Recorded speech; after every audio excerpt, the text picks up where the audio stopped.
Alright, students, welcome back to Lecture 11, Homer's Iliad, Book 5, Part 2. It looks like that's the piece that's missing there. Let's quickly review what we saw yesterday. A couple concepts, a couple people. Remember, the war started back up because of, what was the name of that archer? He's a Lycaean, and his father's name is Lycaon, and he had a bow, and he was convinced by Athena to use that bow and arrow to shoot an arrow at Menelaus, effectively ending the truce that had been called for the one-on-one combat between Menelaus and Paris.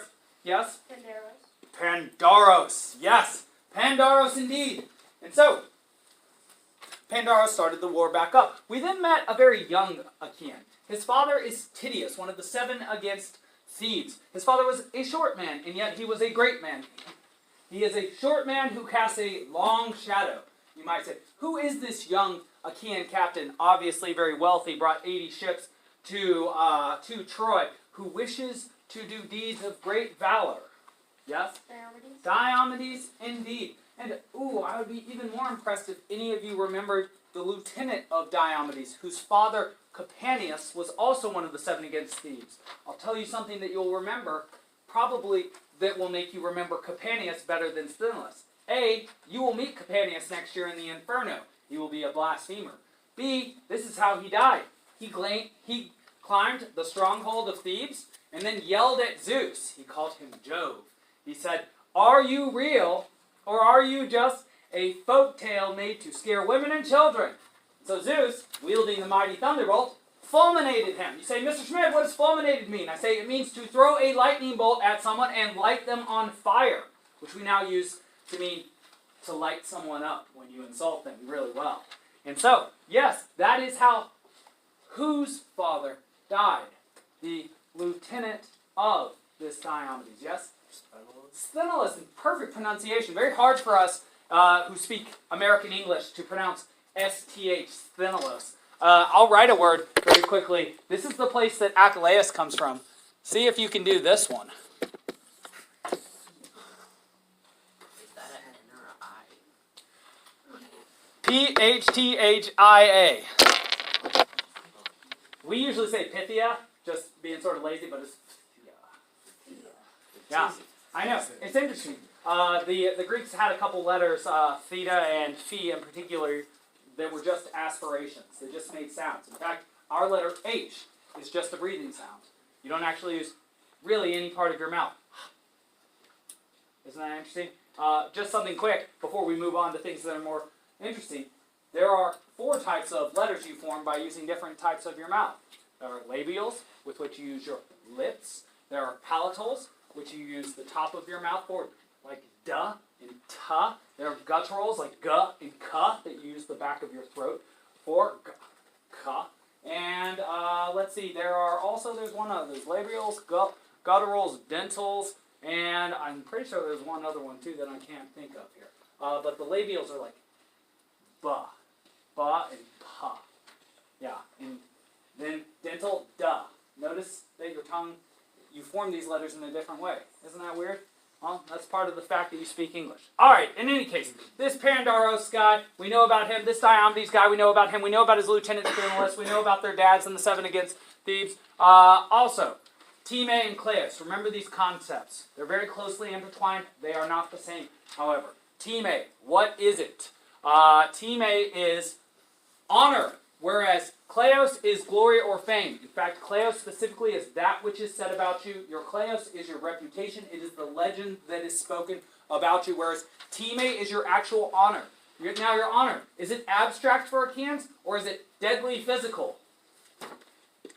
As in, is your honor something that you just imagine up and relatively ascribe, or is it based on the amount of things that you have? Your geros. Yes? The amount of things that you have. And so, when Agamemnon took the geros of Achilles, what was his geros, his prize of war? Yes? Briseis. What did Agamemnon directly reduce of Achilles'? Which is why he left the battle. Yes? He took his geros and therefore reduced his tîmê. Exactly so. Alright, know those terms. We're going to see them very, very, very soon. Then we saw Pandaros take a shot at Diomedes, shot him in the shoulder. Very much annoyed Diomedes. Athena then comes down to the battle. What two things did Athena then do for Diomedes? Yes? She got rid of his pain. Got rid of his pain, didn't fully heal him though. And she gave him the ability to see the gods. And gave him the ability to see the gods. Now recall, I made the claim yesterday that the gods of the Achaeans and the Trojans do not necessarily care about the Achaeans and Trojans as people. They are amoral. That means that if something bad happens to you, they might be okay with it. If something good happens to you, they might be okay with it. That said, why is it that Athena gave Diomedes the ability to see the gods? What is it she desires him to do that is good for her in the desire of Hera? Yes? To harm Aphrodite. To harm Aphrodite so that she leaves the what? Because she's being annoying, essentially. Well, where is it that all the people are fighting? On the battlefield. So we need to get Aphrodite off the battlefield back to Olympus where she belongs. Because who was it she recently saved of the Trojans and kept the war from ending? Sir? Paris. And who is it we know, and we're going to read a passage about this today, that she will also save very soon, unknowingly? Yes? Aeneas, her son. Good. All right. Let's move on to what we need to talk about today. All right. The stage is set. We notice in blue the Achaeans. We notice in red the Trojans. Diomedes and Sthenelos versus Aeneas and Pandaros.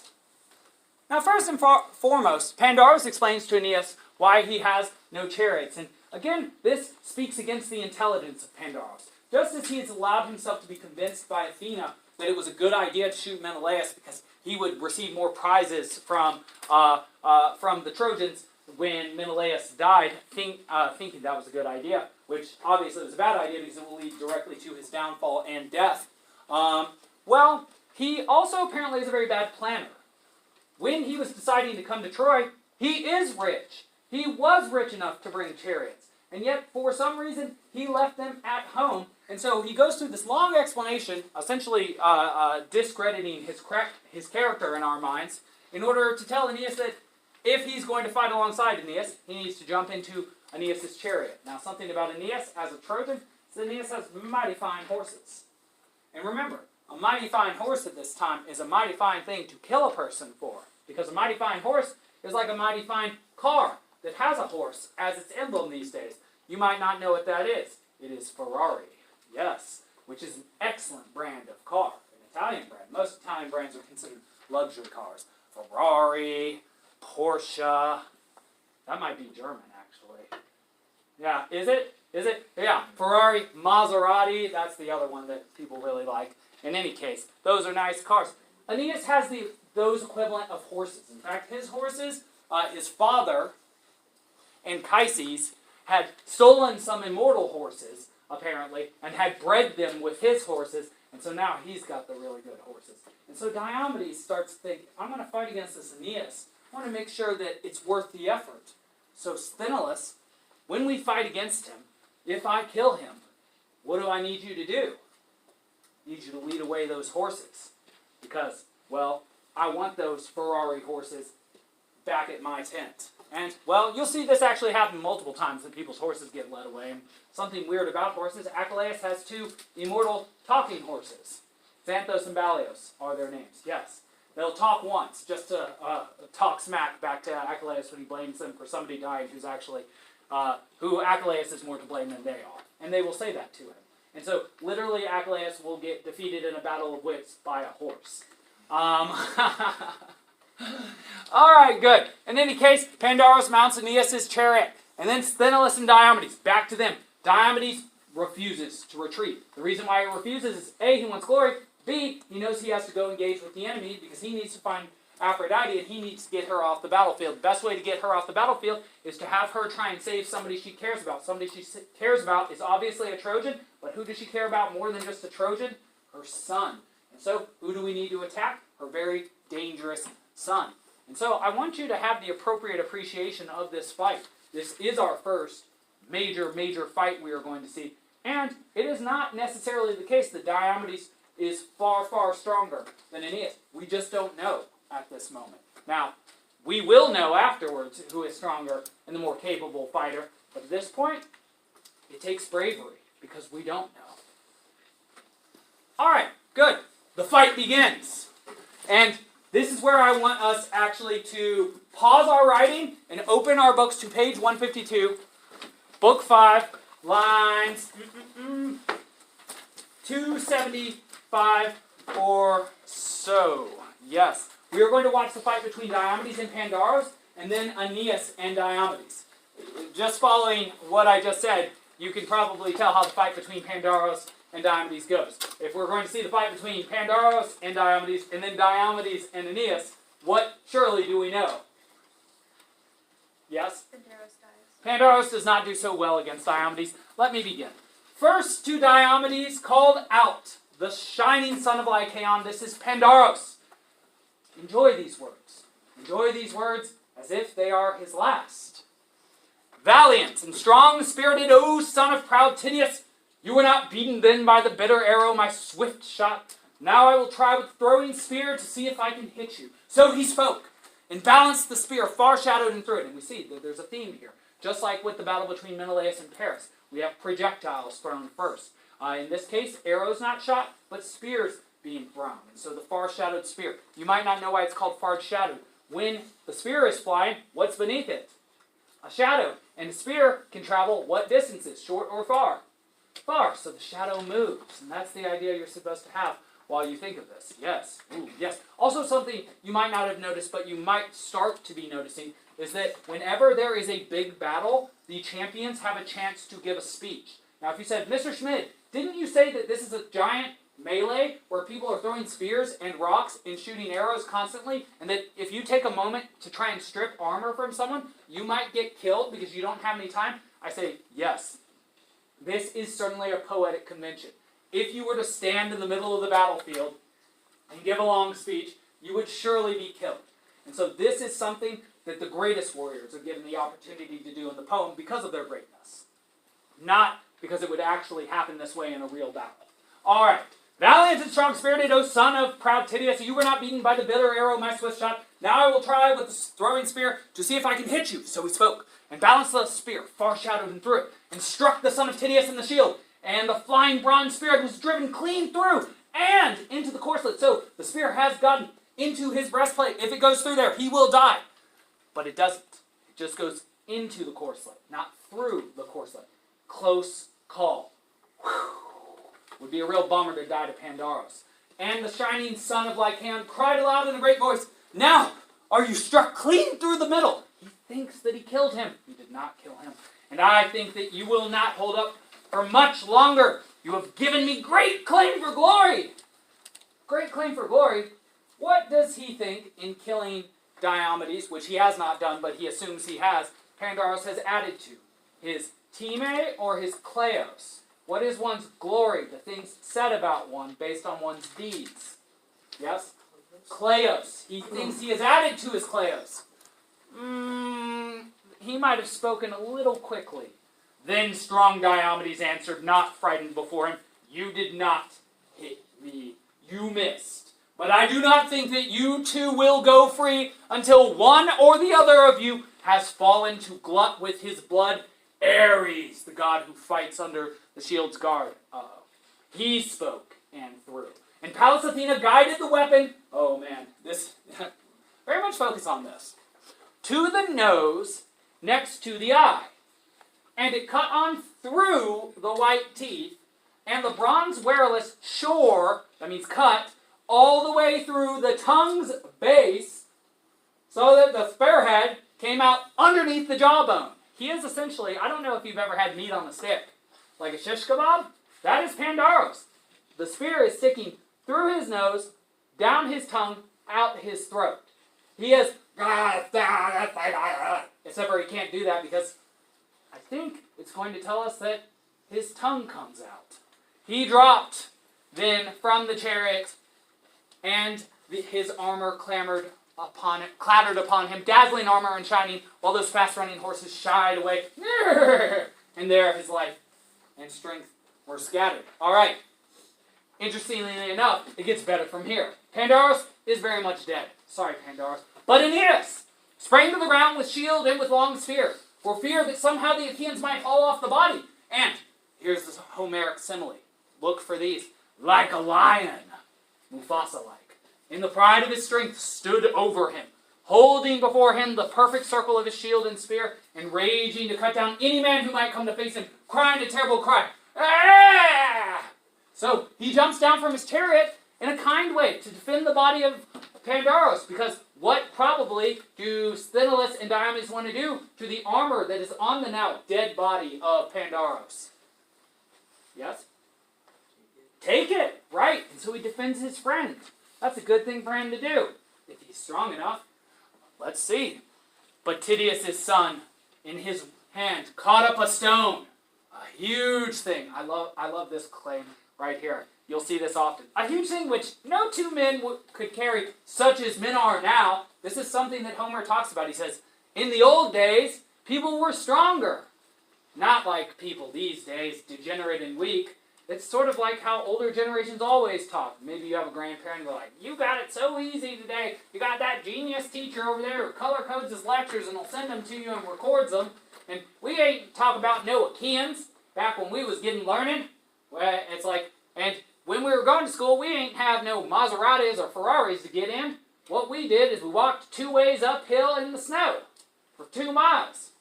You ever even taken a walk before? You know? People still talking that way. They always say, like, back in the past, people were tougher. People were harder. It's like, that's almost undoubtedly untrue. People are stronger and healthier than they've ever been. In any case, people tend to think in that way. Always there was some past when time was better. People even do that with their own lives. I wish I were a child. It's like, do you remember what it was like to be a child? You cried all the time. In any case, let's see what happens here. But he himself lifted this rock lightly hefted it. He threw and caught Aeneas in the hip, in the place where the hip bone turns inside the thigh, the place men call the cup socket. It smashed the cup socket and broke the tendons, both sides of it. That means both sides of the tendons, they're what hold your leg in place. So then you put weight on your leg. Your tendons stabilize it. That's why you don't fall. What happens when the moment you put weight on this now tendonless leg that is not connected to the cup socket at all?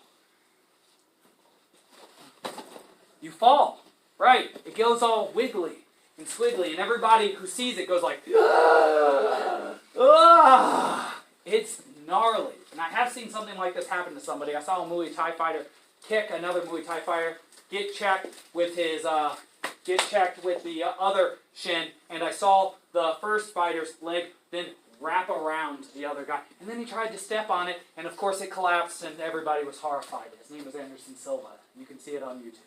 In any case, it's terrible. It's terrible when this sort of thing happens. But it's sort of funny when it happens to a Trojan because we like the Achaeans. In any case, and the rugged stone tore the skin backward so that the fighter, dropping to one knee, stayed leaning on the ground with heavy hand, and a covering of black night came over both eyes. Okay, I do want to keep reading, but we do have to keep moving forward in this lecture. So, Aeneas and Pandaros have not done so well against Sthenelos and Diomedes. You are starting to see a major difference being represented by Homer between the Trojans and their capacity to fight, as well as the Achaeans. We have now seen 2 major battles, Menelaus versus Paris, and Diomedes and Sthenelos versus Pandaros and Aeneas.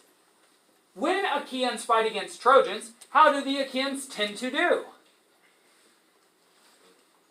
They tend to win magnificently, which means that the Achaeans are being portrayed as far superior to the Trojans, at least in terms of battle skill, which is the most important skill at this moment, seeing as they are both in battle.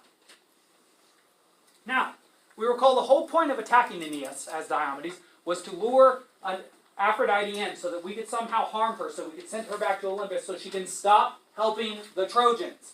Because as long as she is saving major Trojans from dying, that's like fighting an enemy that continually respawns itself or rejuvenates itself. You injure it, it heals itself. When does the battle end? Never, right? But the whole point of a battle or a war is to what it eventually? To win it. And for you to win it, it must what? End. That's right. And so Aphrodite approaches. In fact, you see a beautiful picture here of lots of people dead, which is sad, but also Diomedes attacking Aphrodite. And these little baby things around her, those are arroi. They're arrows. Those are pictures of what will later be called Cupid, and what will later in the Christian tradition be called cherubim.